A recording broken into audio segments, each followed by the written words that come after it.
রাধা রাধা রাধা রাধা রাধা রাধা রাধা।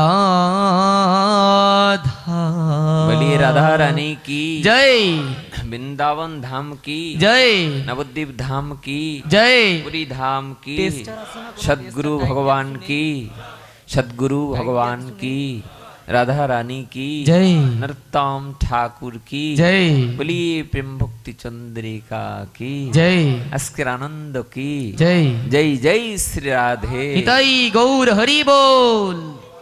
পৃথিবীতে যত সম্পর্ক আছে, স্বামী স্ত্রী, মা সন্তান, পিতা পুত্র, দাদু থেকে শুরু করে শ্বশুর শাশুড়ি পর্যন্ত পৃথিবীতে যত যত সম্পর্ক আছে, কালের চক্রে সব সম্পর্কই একদিন বিলীন হয়ে যাবে। পৃথিবীর কোনো সম্পর্কই কখনো টিকে থাকবে না। একমাত্র সম্পর্ক টিকে থাকবে যদি গুরুদেবের সাথে শিষ্যের কারোর সম্পর্ক। একমাত্র গুরুদেবের চরণে যার নিষ্ঠা ভক্তি রতিমতি ন্যূনতম কিঞ্চিত যদি জাগ্রত হয়ে যায়, যেন গুরুদেব বলতে চান শিষ্যদের, তোর সাথে তো আমার জন্ম জন্মান্তরের সম্পর্ক। আইন আমরা একসাথে সবাই মিলে হরিনাম করি, কীর্তন করি, পাঠ করি, জপ করি, কিন্তু গুরুদেবের তো চৈতন্য আছে, আত্মচৈতন্য, হৃদয়ের ভাব, ভালোবাসা, ভগবানের শ্রদ্ধা। কিন্তু শিষ্যরা মনে করে সংসারই সকল কিছুর মূল। এক শ্রী গুরুদেব শিষ্যকে বারবার করে বলছে, আয় না আজকে আমার বাড়িতে একটু বৈষ্ণব সেবা হোক। তার শিষ্য গুরুদেবকে ফোন করে বলছে, গুরুদেব আজকে আমার মিটিং আছে অফিসে। তা গুরুদেব বড় ব্যথা পেয়ে শিষ্যকে বললেন মনে মনে যে, আমি যেদিন ফোন করি সেদিন তোর মিটিং থাকে, আর জম যেদিন ডাকবে সেদিন কি করবি বল? আমি ডাকলে না করি, জমে ডাকলে কি হবে? সংসার দাবানল লীড়লোক ত্রাণায় কারণ্য ঘন ঘনতম প্রাপ্তস্য কল্যাণ গুণার্ণবস্য বন্দে গুরু শ্রী চরণারবিন্দ। সংসার দাবানল সন্তপ্ত লোক সকলের পরিত্রাণের জন্য যে কারুণ্য বারিবহ তরলত্ব প্রাপ্ত হইয়া করুণা বারি বর্ষণ করেন, আমি সেই কল্যাণ ও গুণনিধি শ্রী গুরুদেবের শ্রীচরণে বারংবার প্রণাম করি। যিনি প্রসন্ন হলে জগতে আর কারোর প্রসন্ন হওয়ার দরকার পড়ে। শ্রী গুরুদেব যেমন শিষ্যকে ভালোবাসে, শিষ্যও শ্রী গুরুদেবকে ভালোবাসে। সবার বেলা একরকম না, সবাই তো আর একভাবে ভালোবাসে না গুরুদেবকে, আর সব গুরুদেবও সব শিষ্যকে একভাবে ভালোবাসে না। কোন কোন ভাগ্যবান জীব গুরু কৃষ্ণ প্রসাদে পায় ভক্তি লতা বীজ, সবাই পারবে না। দৃষ্টান্ত দিয়েছেন চৈতন্য চরিতামৃতে, মূর্খের আবার